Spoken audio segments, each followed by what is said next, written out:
Hello, everyone, and welcome to the Morbius 90s animated Spider-Man mini marathon. I'm Captain Logan. Joining me this evening, as always, is Austin, the Day Ghost. We want to apologize for the late start time. I was in a meeting that ran over long, and then I had to restart my entire computer, and the thing had to do updates. So we're late. Later than normal. So apologies for that. But thanks to everybody that stuck around, because you're in for a treat, because tonight we get to watch something 95 times more fun than the Morbius live-action film.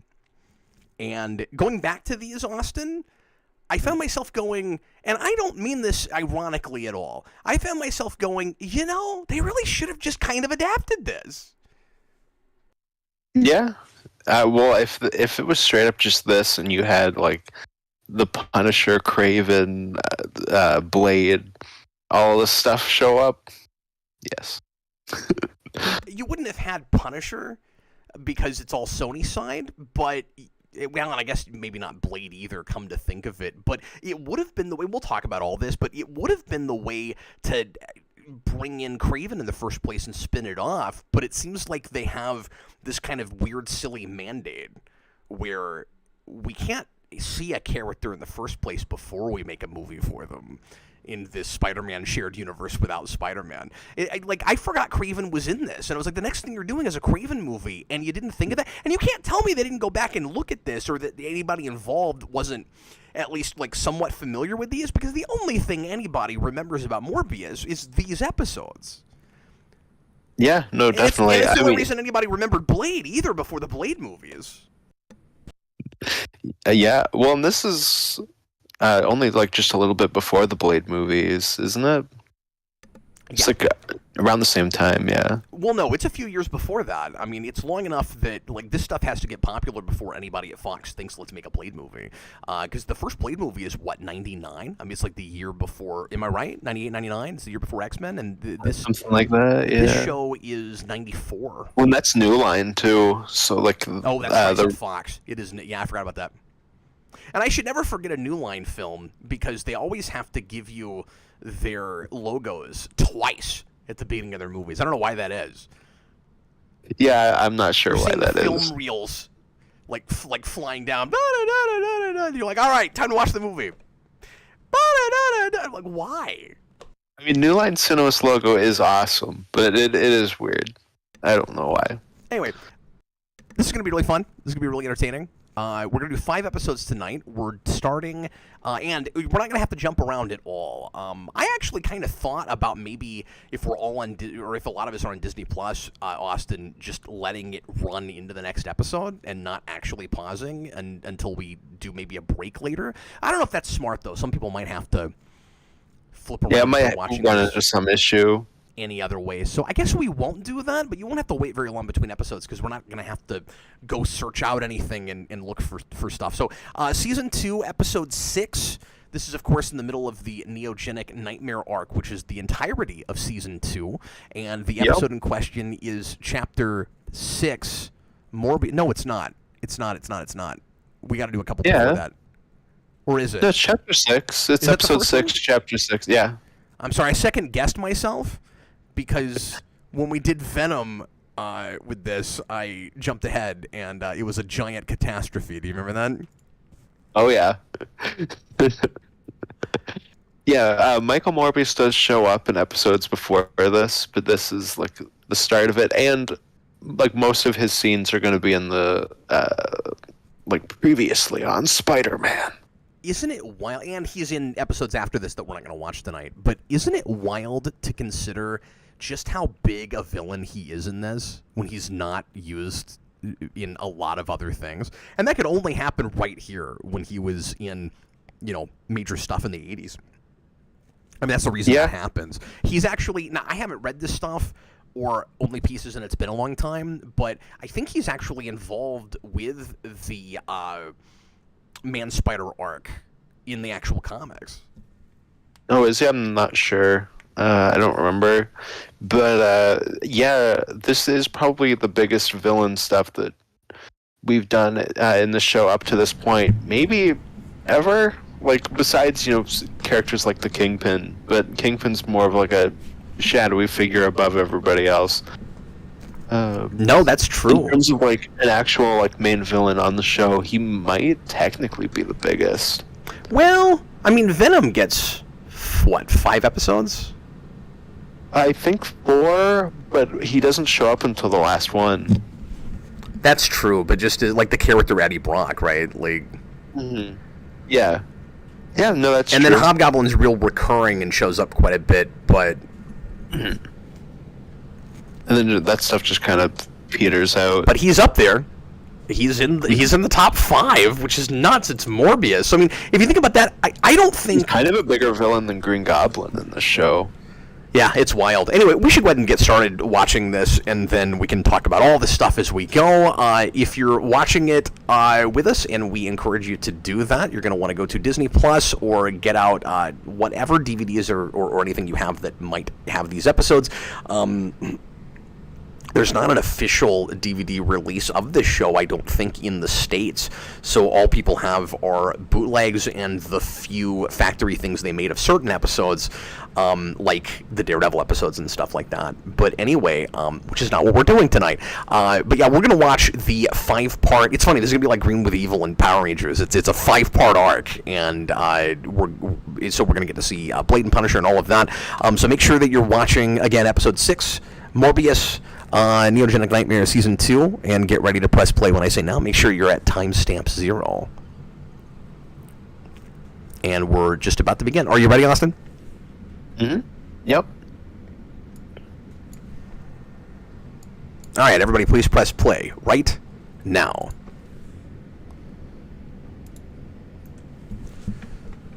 So the previously is on my spider powers are always hilarious in this. There's one bit later on. Oh yeah, and then there's the X-Men stuff for no reason except he went to reintroduce Two-Face. Yeah, except he went to Professor X for help. And I guess they do mention the Langdon thing. I forgot about her delivery there. Peter.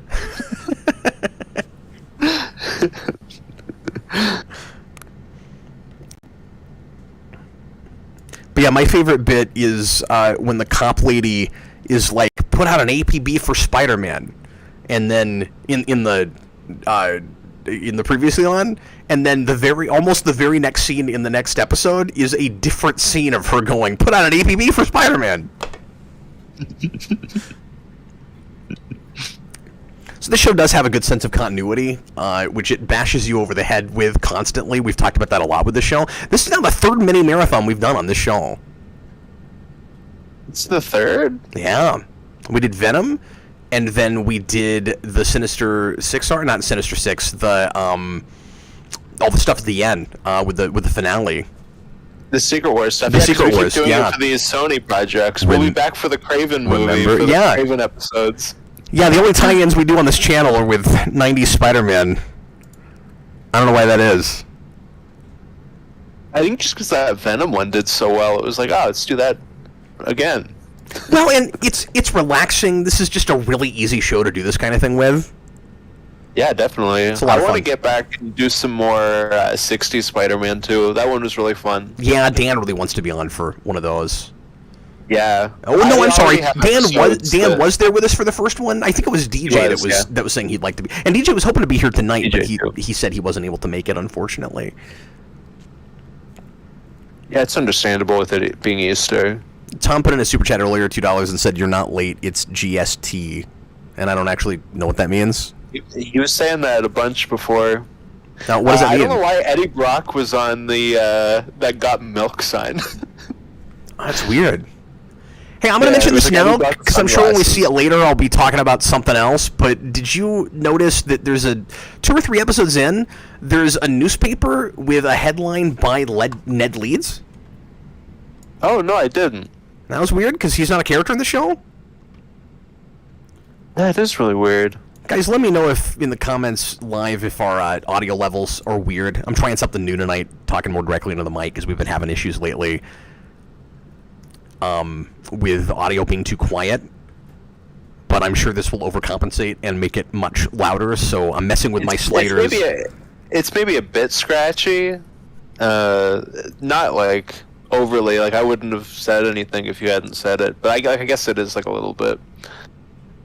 Yeah, I just I don't get these messed with guys' sliders a little bit. masks. Hopefully it'll be alright. But sorry, what? You got like I don't get these guys as masks. You got like see no evil, smell no evil, and speak no evil.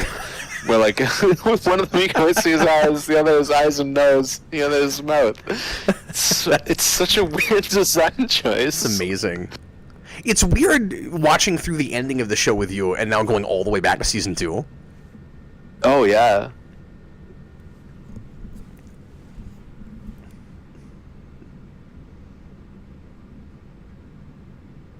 But again, about the continuity stuff, it is really cool that we set up Felicia Hardy here. If you've not read comics at all, you'd never suspect her to end up, being a costume vigilante later on. And it's a good long time before we get there. They introduced her right at the start, too. Yeah, it's great. Yeah. Well, and they reference fix your painting. The, like Tombs Foundation. Why is your painting off kilter in the back? Fix your painting. It's animated, dry it is straight. Why is it like they look like somebody came in and ransacked your place? Is that how Craven liked his pictures? I don't understand. I don't know. It's like the other day I saw an image of Scarlet Witch in the new Doctor Strange, and somebody was like, "Oh my god!" Like, because her like tiara thing in the MCU was CGI, and they were like, "Oh, like they CGI'd it not on straight." Tom says Funny. That stood for Geekvolution Standard Time. Okay, thanks. Oh. Paige says bad mic cap. Okay, well that's unfortunate. Sorry to hear that. I will do my best to fix it. I don't know, I just don't want it to be so far away from my face that I have the same issues I had before, but I'm not sure if that's what it is or if it was a Skype issue. We're trying Discord tonight, hoping that'll make it better, but anyway. I'm trying things. It's been an issue. Anyway. I've only been doing this 13 years. Still have no idea what the heck I'm doing. You need to destroy your system like Spider-Man destroyed this lab. Okay, so Austin, you talk for a while, and I'm gonna fit this back on its stand, would you? Okay. Let's see what. Make it really we got interesting. Morbius. Okay? Hey, does anybody remember Deborah Whitman? What a wonderful character she was. I always thought it was weird. We'll get there later, obviously, but this is one of those VHS tapes I had as a kid, and I watched a lot the Morbius stuff. And I always thought it was really weird that they set up like a Deborah Whitman, Flash Thompson romance in one of these episodes. Yeah, it's in here. Is it in? Yeah, I don't know if it's this episode, but it is one of the episodes we have tonight. Yeah, no, it's with the man when the man spider shows up. Man Spider, yeah. Deb Whitman is like every single person's favorite female character in Spider-Man. That's a fact. She's like the one everybody wants to be the new love interest for MCU Spider-Man 4. You're joking, right? Well, yeah, of course. No one remembers this character. No one's exists. favorite. Yeah. It's like no one's favorite villain is Morbius. Exactly. So they'll do it. I don't even think Liz Allen was in this show, right? I don't think so.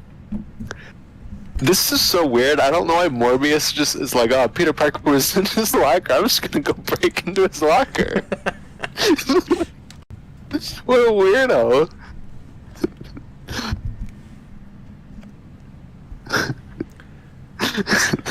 It seems like the guy voicing Morbius is trying to do a Ricardo Montalban impression, and I could have seen him playing. Maybe this role at I one saw time. it as like a really terrible '90s Marvel type of Bela Lugosi accent. Yeah.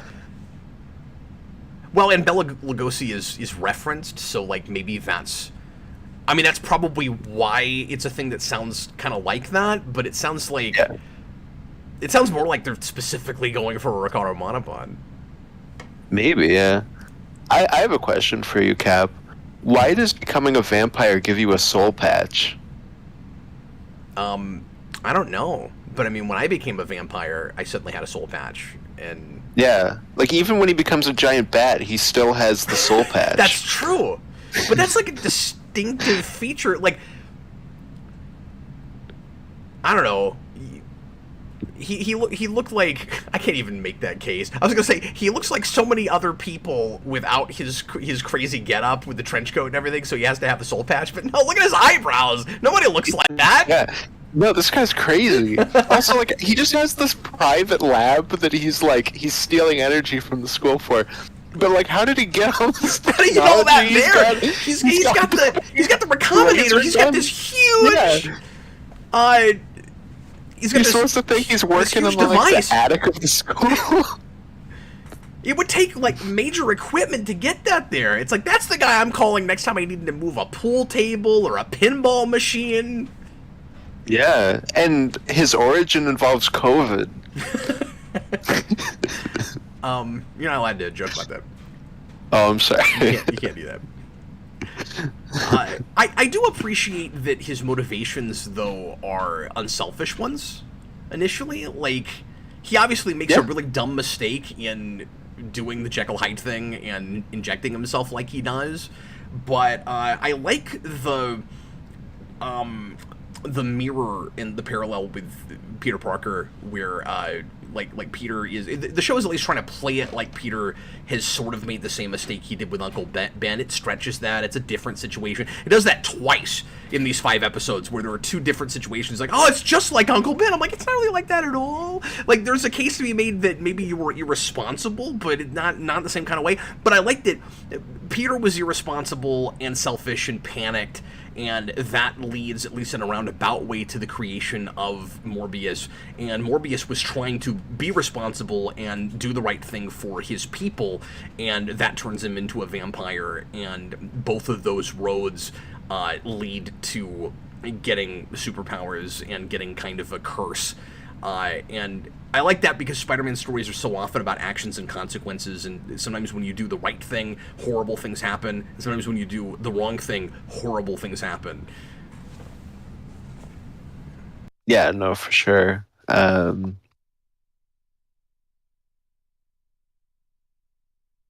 did that 3D image get on that 2-dimensional computer? Through the power of the 90s.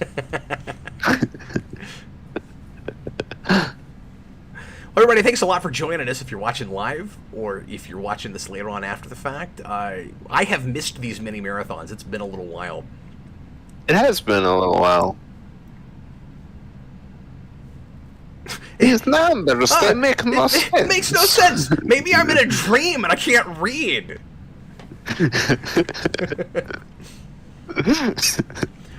So I like that the explanation for why Morbius has this outfit is just that he's kind of eccentric, and or it comes from the made-up village that he's originally from, as opposed to the Morbius movie, where he just puts it on at the end obligatorily because that's what he's supposed to be wearing. He does it for no good reason. He just has a regular American accent. He's not dressing eccentrically in any sort of way. Why did they go out of their way to genericify it so hard? It's not like Morbius isn't already a little generic in the first place. I don't even think he has a soul patch. No, he doesn't. Or blue hair, or the crazy. I don't think he's actually supposed to. I guess suckers on his hands or anything. There's nothing that I remember about Morbius. The only thing he has is a purple inseam in his coat. That's it, and he doesn't even wear it until the last 15 minutes of the film. You know what's crazy about this, though? I'm getting ahead of myself, but I want to make sure I remember to make this point. When we get to the end, Morbius has totally lost himself, and he's not out to help his village anymore. And he is... That nerdy guy is reminding me of somebody in the face. Anyway. Well, he's one of the guys in the Carnage episode that takes the suit to the prison. That guy needs to move out of New York, pretty clearly.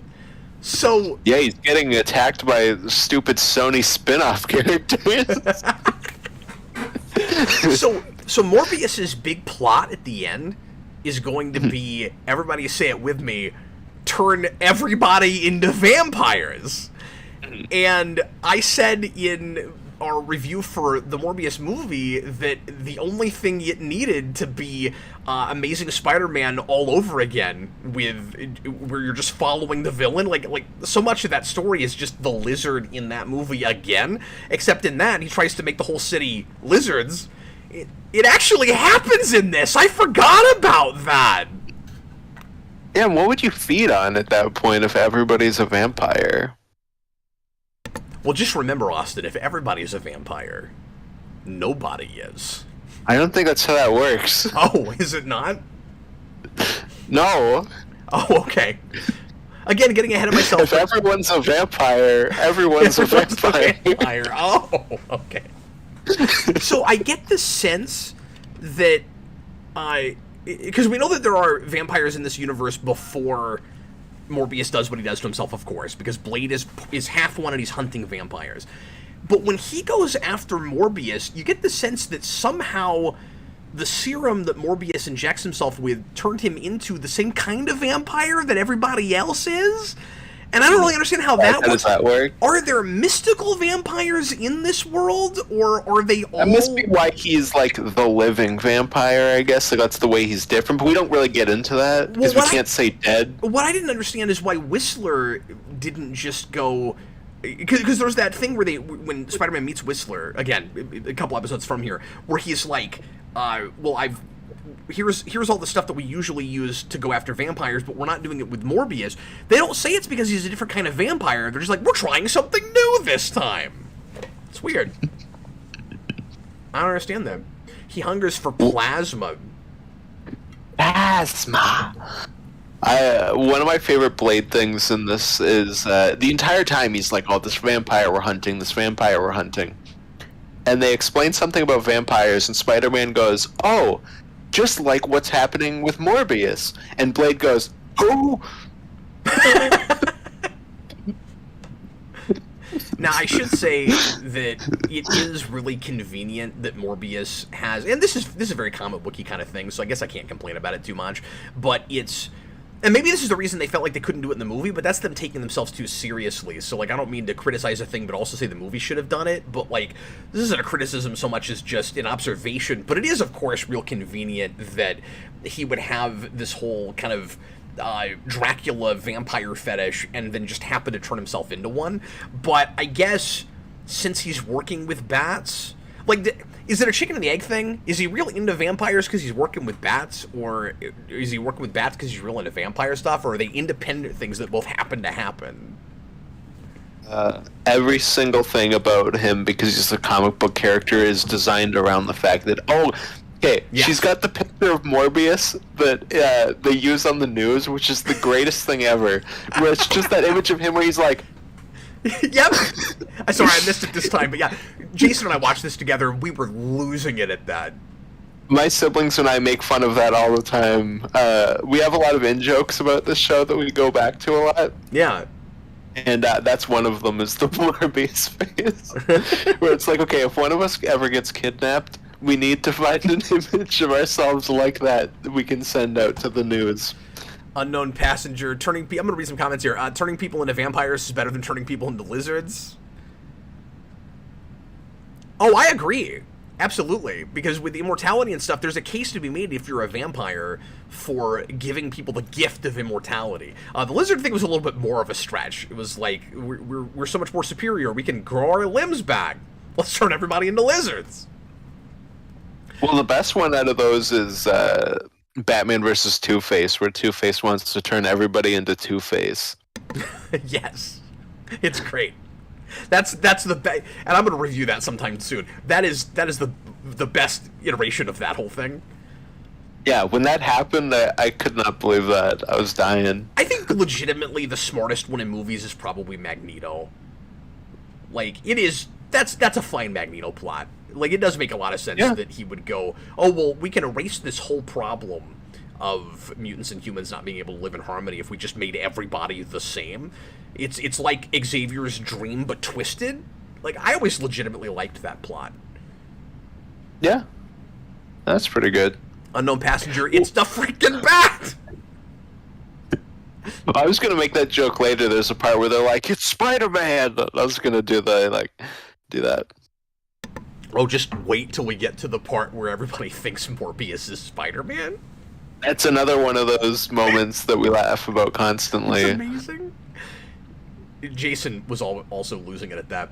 So, is it interesting that this arc has not one but numerous examples of stuff that's hard to put on kids' television in the 90s with 90s censorship for, violence and adult themes and stuff, and they just keep piling it all on in the same set of episodes. Like, let's do a vampire, but he can't actually suck people for blood and can't actually kill anybody, so we have to come up with weird contrived ways to get around that, but still try to make it kind of gothic and kind of haunting. And as a kid, it was effective enough, but especially as an adult, you're like, okay, I see what they wish they could do, but they couldn't do it, so why bother? And then the same thing with Punisher, and that gets even funnier. Like, why would you, and then Blade, like, why would you do all of that? Just compounded on top of itself.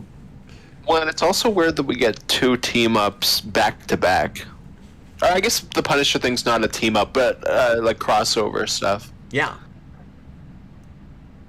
Well, I think one of the things I've always really liked about this stuff is that it's handled a lot like 80s comics, where every arc or every other arc at least, you'd have a banner above that's on the cover that was like, featuring this character, this time this person shows up, and it would be sometimes really unlikely kinds of team-ups, and I always really enjoyed that as kind of a system for storytelling with the show. We do it quite a bit. So doing it back-to-back like that made it feel like more of the authentic comic experience of that period, or just before this period. The 90s was doing that too. Yeah. No, that's fair. And the 90s would use that to introduce new C-list characters that they thought would get big, and none of them ever did. It's like, this time, Cardiac! It's like, nobody cares. The show is just missing Ghost Rider for it to be full 90s. That's true. Like, in this segment, you need Blade, I agree. Punisher, and Ghost Rider. It wants to be Spirits of Vengeance, and that was a big early 90s thing. That just happened right before this. And if we brought Venom back during that, they could have gone even farther with it, because they had a Venom issue of that, where they crossed out Vengeance and they wrote Venom, and they could have done all of that.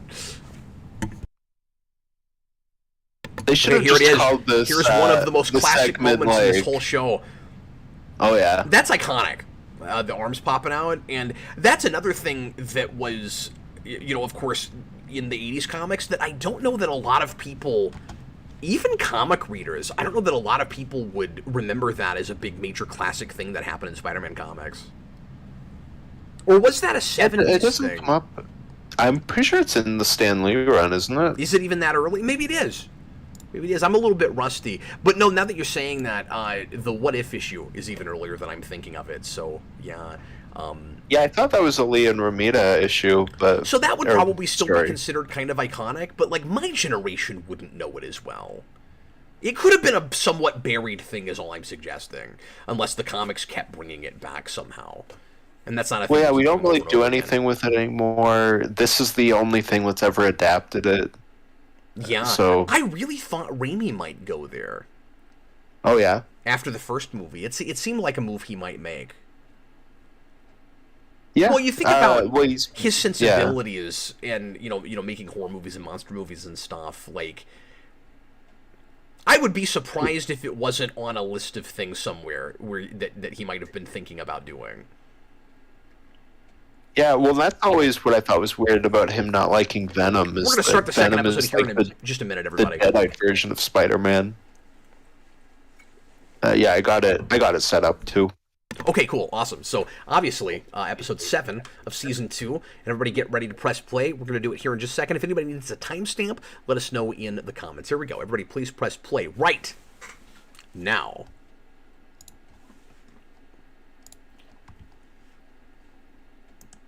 So somebody want to explain to me why Robbie Robertson got the previously on this time? Oh, it changes like from episode to episode, and it's just always kind of random. That was really random. Like, he shows up in one of these, but... I feel like Kingpin did one of the Venom ones that we did. Oh yeah, no, he does that a few times, I think. Previously on Spider-Man. We should have had the Morbius actor do it, like, previously on... That would have been great. On Spider-Man! And then they should have had Craven do it, and they should have had Blade do it. Yeah. Oh, well, the Blade one could be like, previously on...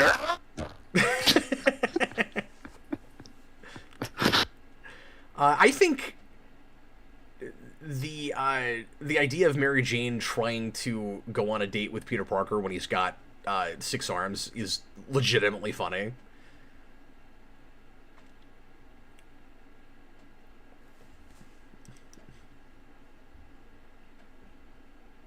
I still wish the actual comics continuity or this show or something had handled it for a while the way What If does, where he just gets a contraption where he's able to cloak his 6 arms. And he just has them, but when he's Peter Parker, they're invisible. That's so weird. And so he has to hug himself and hope that he doesn't bump into anybody with his arms. It's great. Yeah, that's so weird. I've never read that. Yeah, that's how that ends. He just keeps. It's what if Spider-Man kept his 6 arms, and the answer is he's just hugging himself all the time, and they're cloaked. It's great. What a what if story. It ends with It honestly could have been 2 pages long. That's like a Norm Macdonald joke where he tells you the punchline and then he embarrassing. has a big story to get back to it.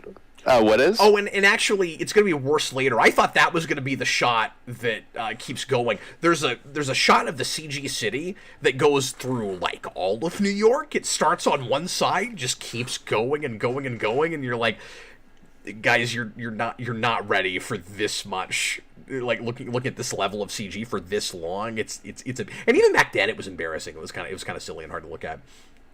Oh yeah, but of course it's much funnier especially now. when they do characters on a screen. It gets really bad. I will say it was pretty ambitious to try to meld the 2D and the 3D inside the house, which I hadn't really noticed before. Even watching this yesterday, I didn't notice it. When Aunt May is standing in the hall and the camera pans or turns, it pivots. Part of that is still that 3D animation, but using 2D models of the hallway. It was really interesting, the attempt they were doing there. So apparently the 90s was not very kind to Gem and the Holograms because now they're a gang that the Punisher's about to beat up. Super Billy, weird that they actually show blood on screen briefly and yet refuse to have any character actually say the word blood. Well, that's not actually true because Spider-Man says bloodlust at one point. But it should be plasma lust because he's constantly going after plasma. But yeah, it's this few and far between thing. They do that with the words death and kill in the show too, where it very rarely comes up and it's usually destroy. But once in a while you'll hear it and you'll go, okay, are these words like the F word in PG-13 movies where you can say them once? A one. You get one? Okay, so you're a big Punisher fan. Yes. What are your feelings of the way Punisher is handled in a show where he's not allowed to actually kill anyone or even fire guns, really? I adore how much of a joke this character is, where he walks into the scene, kicks people into boxes, and goes, "Next time, I use lethal force." And he says it in almost every time he fights somebody in the show. It's always, "Next time, I'll use lethal force." I think for historical context, it's important to note that Punisher was a big deal in the comics right then. Maybe not as big as Ghost Rider, but they were both pretty popular. We loved our angsty anti-heroes in the early 90s. We were moving more and more in that direction with other non-Marvel DC things in comics. And we talked about this the other night or last week with Nightfall, that you had DC and Marvel trying to catch up a little bit to Image and stay relevant with stuff like this. And that's why that stuff shows up here, even though they're barely allowed to do any of it. Mm-hmm. Yeah, and I thought it was really interesting. I never noticed it until I watched it again last night. But there's a point where they mentioned that the Punisher's been active since Vietnam. So this is a Punisher that's been around for 20 years. That's true. That's kind of strange, yeah. Yeah, and I wouldn't think, looking at him and listening to him, that he's necessarily that old, but maybe. Like, is he in his... Would he have to be in his 40s? Maybe even early 50s? I don't know. And older, yeah. Yeah. Well, it's hard to know how old he is when his family's killed. Mm-hmm. Because that is he true. would have been in his 20s when he was in Nam, probably, and then how long was he back before the gang war crossfire that kills his family in the middle of the park in New York while they're flying kites? I don't understand any of that. Like, what the cop lady tells us does not remotely fit with what we're given in the flashback. I've heard of you. Your family was destroyed in a gang shoot-up. Yeah, in the crossfire, she says. But then what we see is... That's right. He's out in the middle of the park in New York City in broad daylight flying a kite. Well, you see, kites are the universal language of death. Oh, it was all just a misunderstanding. That kite started a gang war. Exactly. Okay, so we talked over this earlier, so I want to bring it up now. Peter's motivation leading to his taking the serum in the first episode of this is sloppy and weird, because it plays like, and especially with his internal monologue and the way the music plays over it and everything, it's played like he's learned a big lesson, and then he does the stupid thing anyway, where it's like, I'm going to be more responsible because I don't want what happened to Uncle Ben to happen again, and I'm going, like, kind of to the dark side. You know, like, the way he's strong-arming her and everything, like, you know, I'm going to make you give me the serum, and then I'm going to take it. I don't want to be like that. I'm turning into one of my villains, right? And then we get toward the end of the episode, and Morbius takes the serum, turns into a giant bat creature, or into a bat creature later, turns into, the vampire, and then he's like, you know what? I really need to take this serum. Which was like the thing that the, not smart, not responsible version of him was going to do earlier in the episode. And the big lesson he learns leads him to doing the dumb thing he was going to do in the first place. That's weird to me. Yeah, no, that's all very strange. Speaking of strange... That face! Punisher's whole thing is Microchip thinks that if he brings in Spider-Man alive, he'll be looked at as better in the eyes of the law. I know, it's weird. And Punisher's like, and this is in character for Punisher. People. He goes, yeah, I don't care about that. And then later at the end, we're getting to the best scene in this entire show, Cap. Okay. Oh yeah, here it comes. No, we gotta talk about this. Spider-Man. It's a guy in a leather jacket. You know, the one that Morbius wears every day. Well, like, okay. Even as... I'm gonna play devil's advocate for a minute, okay? Because you're absolutely right, it's preposterous. But I'm gonna give you, like, 2 or 3 reasons I can almost sort of see it in the context of this show. A, with what you just said, the news talking heads have never seen Morbius before. But Felicia looked at him and went, "It's Spider-Man." That's this. Okay, but that's the second thing is, I think for our benefit, they're making his image clear, but it's supposed to look farther away for them than it does to us. It doesn't play, it doesn't work, but I think the idea is supposed to be, it's just a figure that's up high, and even have Jameson say, like, who else could get up that high? And I'm like, I don't know, we do a lot of roof battles in the show. Like that's weird of you to say. Like everybody has cataracts. But here's the third thing, and this is the most important. When Peter puts on the black costume in the Venom arc, everybody immediately knows that he's Spider-Man. Like, anybody that is wearing something akin to a costume and is up high on a roof, everybody thinks is Spider-Man in this universe. That kind of is consistent with what we did with Venom. But that at least was a spider-themed suit. But it never, we talked about this, it never made sense to me that everybody assumed that he's Spider-Man. At least they're consistent. Yeah, I mean, I guess that's true. It's consistently dumb. No, it's dumb. You're now looking at the most 90s thing in this entire show now. Yeah, no, this is like... with his gun when they made Punisher War Machine. Yeah, and he's got his Karate Kid bandana. And he's got those I love his crazy stupid glasses. bandana and his trench coat. This was an action figure, I'm pretty sure. Oh, there's no way it wasn't. And did you notice This Punisher came with a lot of accessories. the front of his big ass gun looks like you could like plug in an AC adapter into it? Looks like a wall plug. The Punisher's gonna nuke Spider-Man from his van. But yeah, later on, toward the end, you're going to have that bit where Microchip has just not been paying any attention whatsoever to what Punisher's been saying, because he's like, now I thought this whole thing was about making you look better in the eyes of the law. It's like, Punisher never cared about that. He told you that. He straight up said it. Yeah, but he's also not using lethal force. He'll use that later. That's true. Now, He'll use that next time. Oh, I like it when she goes, no, it's not a tattoo. No, it's not a tattoo. It's jumping on rooftops. It's the frickin' bat. It's the freaking bat. So I said in the Morbius movie review that Morbius was basically just a less interesting version of Kirk Langstrom in that, and I forgot that he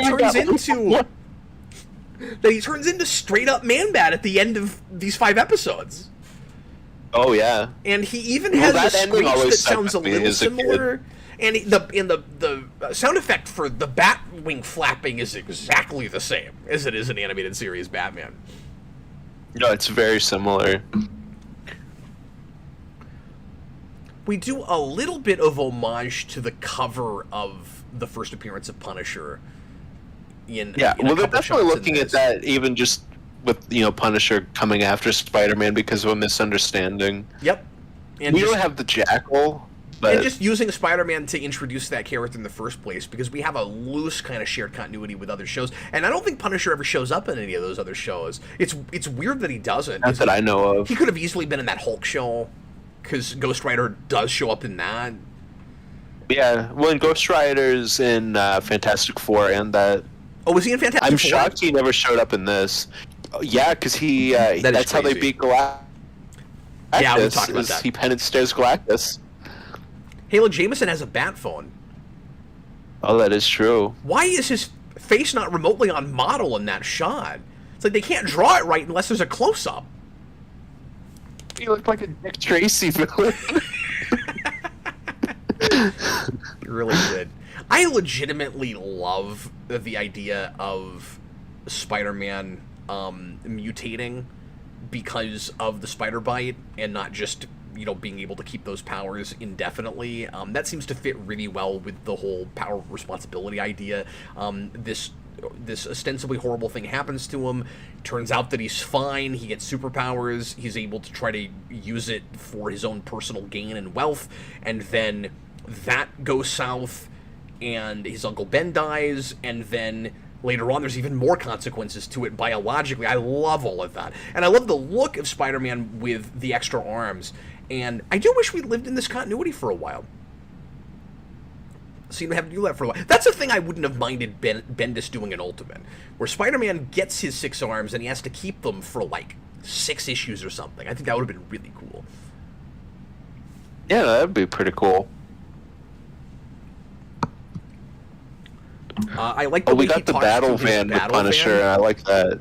Yeah. Okay, so riddle me this: if he has microchip, why does he have to have voice recognition in his battle van?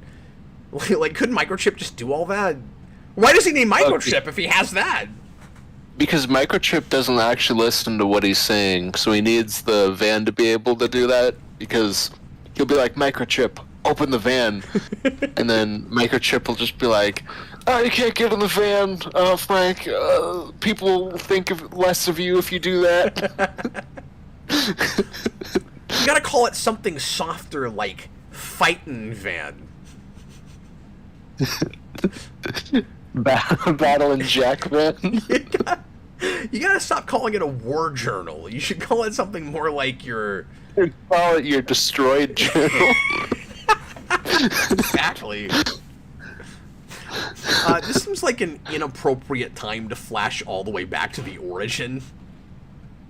Well, yeah, and like the the production value seems to go down when it flashes back. Now, I'm trying to remember when the first time we actually see this is, because we talked about this, I think, with Venom Arc 2, where we flash back to pieces of it. This might be the first time we get as much of it as we get, or is all of this reused footage again? I think this is all reused. So we've done that, like all of this before? Yeah. We're really patting things out then. But you remember when we show all of this again in the in that episode where Spider-Man loses his memory and he hangs out with the little girl? Oh, yeah! That's where we learned that the webbing lasts for an hour. Weird episode. Yeah. That was one I had on VHS. That's a very strange episode. Yeah, it's weird. You remember he makes her like a hammock? And then it's like, okay, you can only use this hammock for an hour. Senior sticks so people can't steal the van, Cap. Okay, that's great. Yeah. Is it just like Batman's got Alfred in '89, but he's also got... I mean, Alfred doesn't actually do the man on the chair thing until Returns, but he's also got the Batmobile that he can talk to. He's like, shields, and stop. Nuke the Joker. Now look, you can't do that, Bruce, because then you're not going to look right in the eyes of the law. I don't care if Batmobile do it. That movie would have ended a whole 15 minutes earlier. You wouldn't have had I Love Purple. Why do you have decimals in your diary entries? No, yeah, it was 1994.3. So is it March? Does he only leave a journal entry once a month? What's is 1994 the War Journal? Is it coincidence that it's those numbers and he's actually not doing a year at all and it's some sort of star date method? Like, I don't know what's happening. Music with a K. War Journal. A comedian was destroyed in the streets tonight.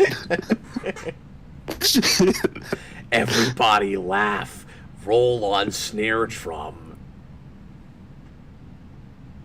So really, I like the detail of Peter accidentally using his extra arms when attempting to shoot webs. I like that too. That's great. That seems oddly realistic for this.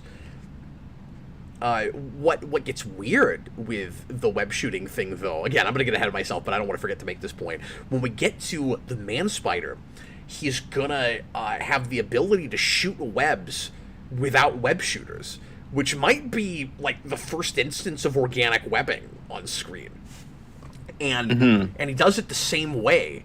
And it's kind of a weird coincidence that the webbing works exactly the same way as the mechanism that he invented to do that. And then what makes it even weirder is the sound effect is the same. So it's like, and you're like, well, the same type of webbing. Well, no, wait a minute. And it looks exactly, it's the McFarlane kind of webbing. And you're like, well, no, wait a minute.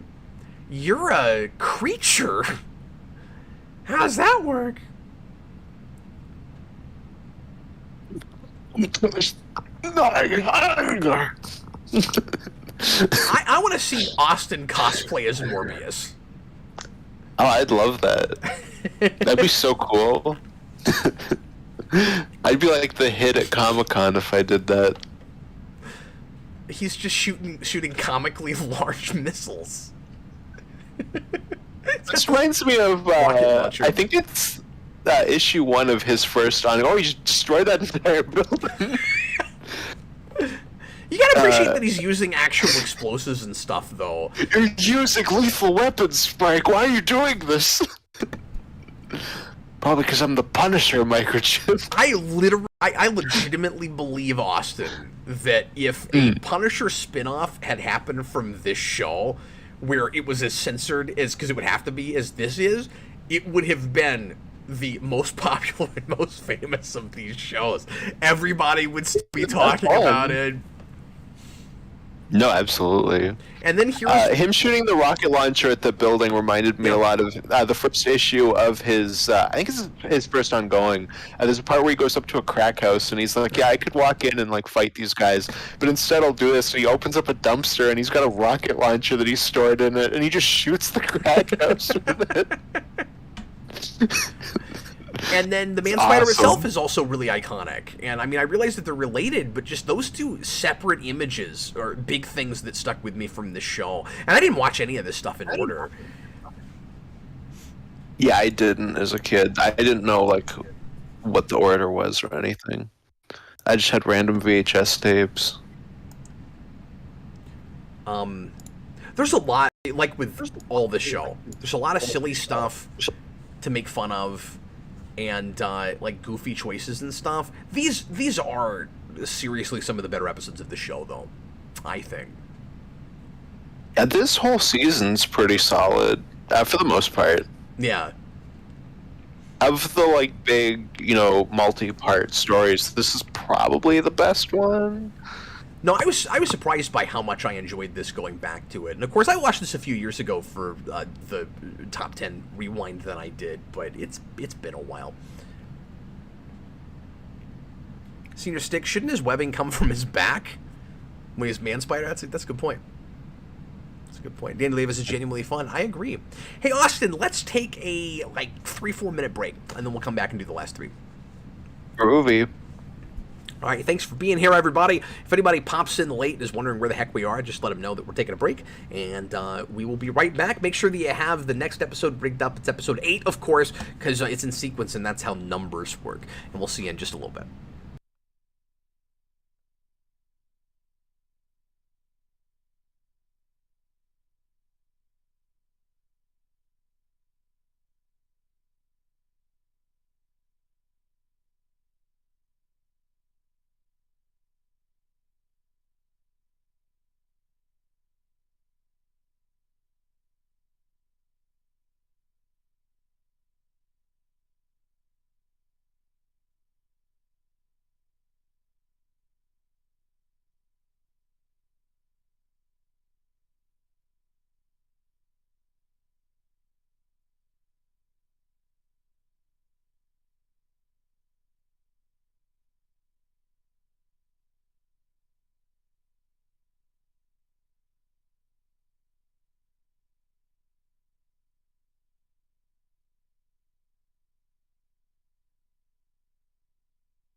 Okay, I hope everybody is ready with their neogenic recombinators and have the next episode rigged up.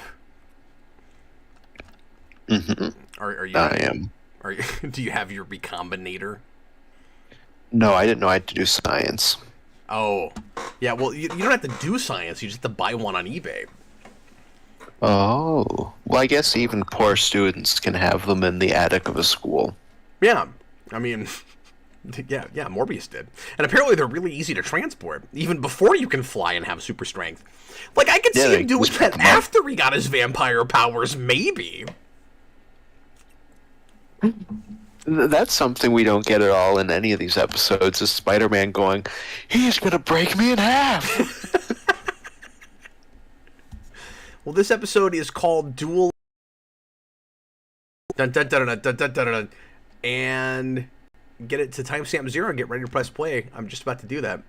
I hope everybody is back and with us, because I don't see people commenting. So I hope everybody's not also still on break. But if you need a timestamp, let us know in the comments. We better hurry up and press play, because Austin's going to fall asleep before I've even started. Yeah, my body's done. Are you ready? Do you need to lie down for a minute? Is that what you were doing on the break? I'm going to do the show like this for the rest of it. Austin, do we need to wait and do the rest of these next week? Nope. Is this the show? I got my button on. I got my button on play. My finger on the play button. I got my button on play. All right, here we go. Everybody, please press play right now. Previously on Spider-Man. You're not gonna do the whole show like that, are you? No, because I'm starting to hurt my neck. I'm gonna take you off camera. Felicia. Felicia. So we are gonna have Calypso. we're gonna have some kind of typical love triangle stuff in this, but it doesn't take over the show too much, so that's good. But I mean, I we get like the MJ with Felicia. She gets jealous that he's telling her he's sad that her boyfriend is missing. Yeah, that's true. Well, he has to claim that he wants Felicia just to get her out of harm's way. Like he stays. Well, that happens after, yeah. Yeah, that happens later on. I'm just mentioning things before we get to them because I know I'll be talking about something else. Yeah, by the time we get to the last episode, we'll just be talking about the episodes after it. Exactly. I don't know. Remember the Vulture episode? I don't remember how to do this commentary thing anymore, Austin. Are you supposed to talk about the scenes you're actually looking at? Because I don't know how to do that. You know who else doesn't show up in anything like as much stuff as this show? Hydro Man. Oh yeah, that's because nobody cares about Hydro Man. Nobody cares about Morbius. He made it into a movie, kind of, basically. He made it as a trolling pop figure. Hydro Man. You're not Hydro Man. You're not even a man. You're not even actually. You're not even Hydro. Which water? Iron Shell says we're lagging, but he can still hear us. Yeah, I seem to have. Then he says, "Wait, never mind." Not as good of a connection all of a sudden. Well, that tracks with what my machine is telling me, but there's not a lot I can do about it. So hopefully, well, never mind. Well, this is gonna be riveting if you're just yawning for the next 60 minutes. Hold on. I douse you with some cold water, but we're not in the same room. Yeah, I'll pour my Coke on my head. Oh, AMC, I'm sorry you thought we hadn't started yet, and we'd already started. Rats. This episode also has some of the better action in the show. I think they're going above and beyond with the spider vision, with multiple eyes and seeing the same image a bunch of times. That's really cool. Yeah, it's pretty sweet. I love Punisher's still not using lethal force. I love all the lighting effects in this scene in particular. They're going out of their way. Oh yeah, no, it looks pretty good. Like That's the why we production had to values reuse the whole origin again. Last episode was to save money so we could do this. It feels like a big event. And I don't know if they advertised it like that. It was like, oh, the big 5-part epic, but it does feel like Venom again in that way, except it's different episode titles. But it is kind of like the Venom saga again. And then you thought maybe we'd get one every season like Morbius. But but it ends up being more like, one overarching story with a lot of like two-parters or single parts that continue a narrative. I'm trying to think about it. So in season 3 or 4, maybe it's also 5. I was gonna say because you got Secret Wars in 5, but then the other one I was thinking of is the one where he goes to Europe. Is several episodes, I think. Yeah, and I think it's also season 5. Well, in 5, I don't think had. Am I right about this? I'd have to go back and look at an episode guide because I'm rusty. But 5, I don't think had that one. Wow, that's a perfect drawing. Like, good job. You should work in the comics. I know artist renderings can get pretty close, but when you're drawing like a monster, guy's drawing isn't very good though. Yeah, but it does look exactly like him. That's what happens when you put a picture on the news, though. You always put the worst one. You get this drawing of the man spider and Morbius, like. I don't think. Yeah, but I mean, if Man Spider made that face, you wouldn't even be able to tell. It would just look like the same face he's always made. But yeah, I don't think the 5th season had the one title that went overarching for all the episodes, like Neogenic Nightmare. I think season 2 is the only one that I think had. Maybe Sins of the Father was the whole season, I believe. Yeah. There's that kite. Everybody's got crazy eyebrows. I'm out here to fight monsters. I don't want to be lethal, though. That's for next time. I need to look up Microchip's voice, because I know it's somebody we all know, and I saw this actually weirdly the other day, looking up something else, and was like, oh, I forgot that's who that was, but I'm not remembering now. When you just hear him in this show, and you go, if we were ever to do him in live action, it should be Wayne Knight, based on this. No, yeah. Even as a kid, I thought they were trying to make him look like Wayne Knight. Oh, keep the Twin Towers in mind, because that's going to get weird later. It gets very awkward. It's like, it reminded me of the 98 Godzilla, where Godzilla, tears up New York, and then, Harry Shearer, who's Kent Brockman on The Simpsons, he's also a news reporter in that movie, and it's just Kent Brockman.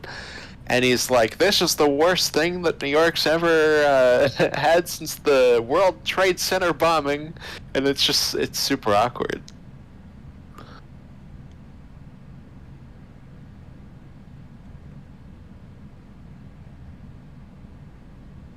Why is Aunt May going out in like a house coat? She's like got a robe on. Oh, it's and this is weird because this is one of the few voices where I haven't heard him like putting on like a growly monster voice or something. It's Robert Axelrod. It's Lord Zed.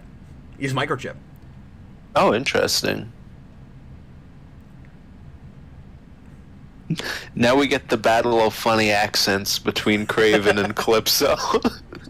And I like the part where she goes, "Did you bring your ceremonial tribal hunting gear?" And I can't tell if she's like, God, why do you have to wear that? Or I can't wait to see you in that. Like, I can't tell her motivation for saying it. Oh yeah, it was right there. I love when they yell each other's names. Oh, this looks so weird. Oh, here it is. This is the one that goes on forever. It's like the Spaceballs shot. I was gonna say it's like the opening of the Daredevil movie. Oh yeah, that too. But I love when Craven and Calypso yell each other's names, where they're like, "Say it again," and Calypso. It's so good. That's probably the closest to Axelrod's real voice you ever hear in hardly anything. But if you know Power Rangers at all, if you listen real close to that, you can actually hear a tiny bit of Finster in it. because he also did Fenster. That face. It's amazing. Why would you frame that? That's like the most unflattering picture you can have of somebody. She's like pining after him, looking at that picture. I think if you'd stare at that long enough, you'd break up with him. I'm pretty sure if you stared at that long enough, you'd go insane. Wait a minute. My boyfriend has You're a weird vampire Lovecraftian fetish. I just monster. realized it just staring at this picture. Man-Spider looks really happy about this gun. He's like, I'm going lethal this time. So the flashbacks are silly. Oh, he sounds like Godzilla. Yeah, a little. But I think one of the reasons this episode always kind of stuck with me was because it's the only time that Peter Parker is kind of taken out of his own show, but they have to try to work real hard to still keep him in it, even though he's a man-spider. So we're looking at things from his perspective, like there's still a Peter Parker in there somewhere, and he'll have like real human motivations for things he does, even though he's a monster. And so like he's still trying to save people and stuff. Like there's still, you know, the responsible Spider-Man in there somewhere. I like all that. Mm-hmm. Now we're back to Riverdale. Now, when the Man-Spider goes into the office here in a little bit, I did find myself wondering how he knew that anyone was in there and in danger, but he just kind of shows up. Like, I know he's around, but where was he lurking? I don't know. AMC, honestly, I'd be disappointed if this isn't how Sony has their versions of Kraven and Morbius meet. I wouldn't assume that ever happens. Well, no, you know what will happen? What's that? Kraven will go through his spy movie, because the talk about the Kraven movie is that it's Right. going to be like a James Bond knockoff. Right. So he'll go through a spy movie, and then in the end credits, he'll be sitting in his office being like, oh, you know, I hunted this prey. And then you'll hear Michael Keaton go, we got another prey for you to hunt, Kraven.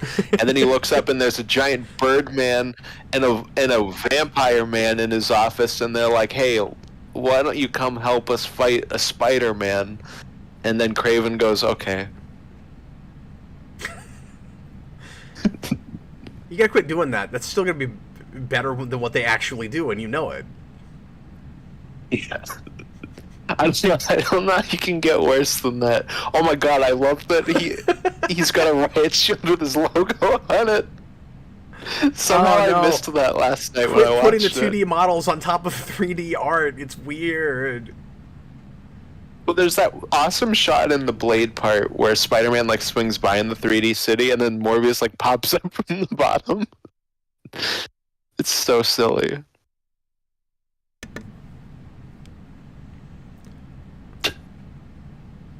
This time I'm gonna use lethal force. Who's the producer that worked on the show and the action figures and everything that we're always making fun of? What can't I think of his name? Avi Arad? Avi Arad, yeah.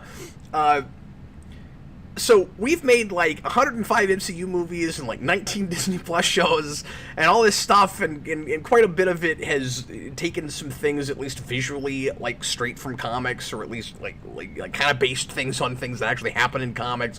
I know it's not exactly what we want all the time, but then you still got Avi Arad with his like 30-year-old philosophy of take the names and the initial images of these things and make sure that they're nothing like what the fans remember, because that's not what anybody wants. Mainstream audiences will not accept it.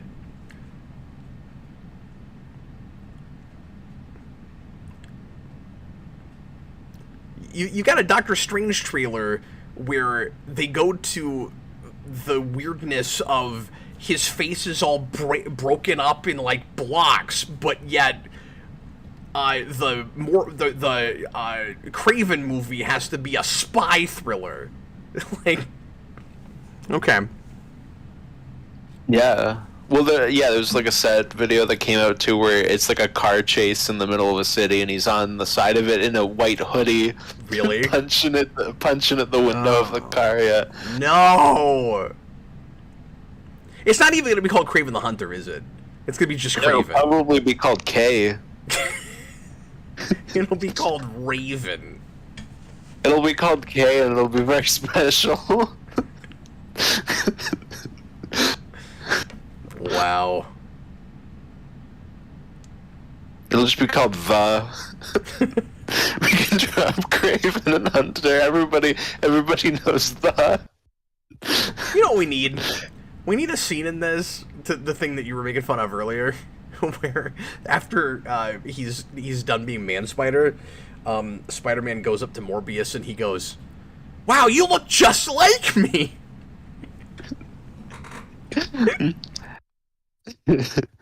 One thing with the Kraven movie, I just remembered this too. Have you seen the Twitter account for the Kraven movie? No, I haven't. It is the Twitter equivalent of the Venom teaser with no effects or anything. The like top image and the profile image is just black with like Times New Roman text that says Kraven the Hunter. Okay, now that you say that, somebody did send me that, but that was months ago. Does it still look like that? Oh, Wait, they're filming it and they don't have a logo? they couldn't even put like comic image of Kraven the Hunter on it. That's amazing.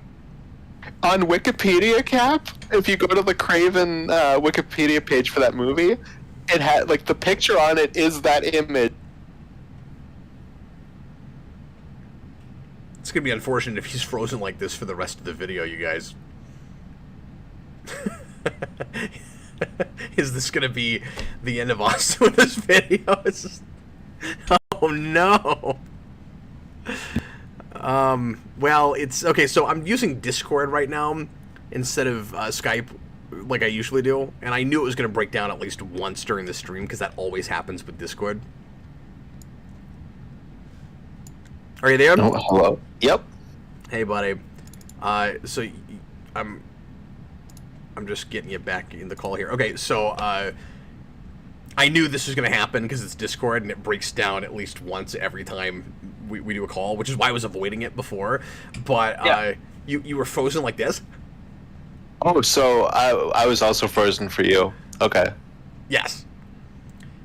But I don't know if you probably haven't just turned it on, but I also just have your profile image. I don't have like video. Oh, okay, well, you'll get over it. Okay, that's fine. I can look at Lord, what is his name, Lord Z? That movie will just be called Z. Yeah, then all the kids can go, hey, you want to go see some Z, man? Some Z.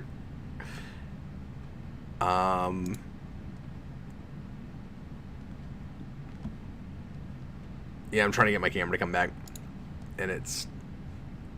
I don't know that you're going to be able to see me. That's good. I did a whole show with DJ where I couldn't see him.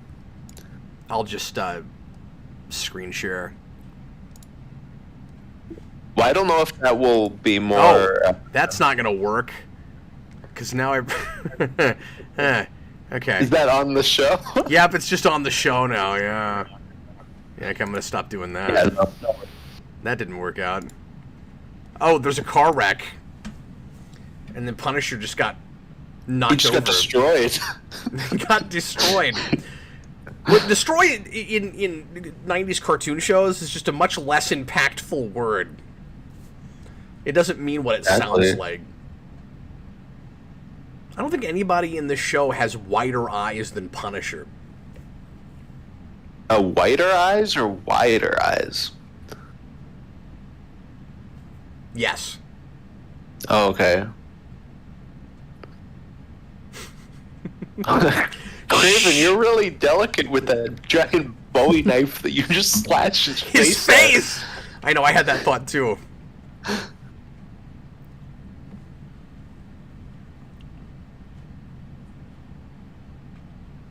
To vibrate the red.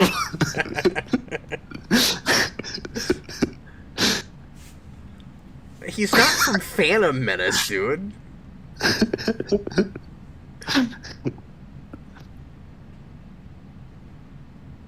Now destroy what's left of him. Craven voiced by... No, I was thinking Watto. Oh. I've got the chance cube here! I haven't looked this up. I think the voice of Craven is actually the same guy who did Alcide in The Tick. Oh, okay. It is not cheating, I go again!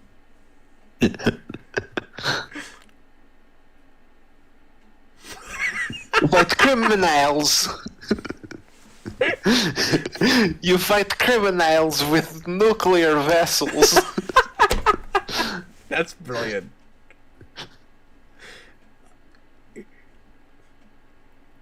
Look, I don't mean to be insensitive, but where does she think she's from? I don't think she knows. I think she's from a country that doesn't exist. She is ethnically ambiguous. I don't know where she's from. And nationality ambiguous as well. It's like that Simpsons bit where Homer's like looking for a new car. Oh, it's in Mr. Plow. Oh, and he's looking for the new car, and he's like talking to this Russian guy, and he's like, "Oh, like what country is this car from?" And the guy just goes, "It no longer exists."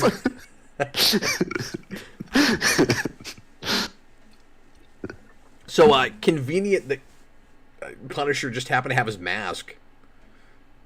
It's like, I was gonna keep it as a souvenir. Oh yeah, no, super convenient. A Neogenic Nightmare. Hey, look, he just said the name of the 12-episode arc. That's the name of the season.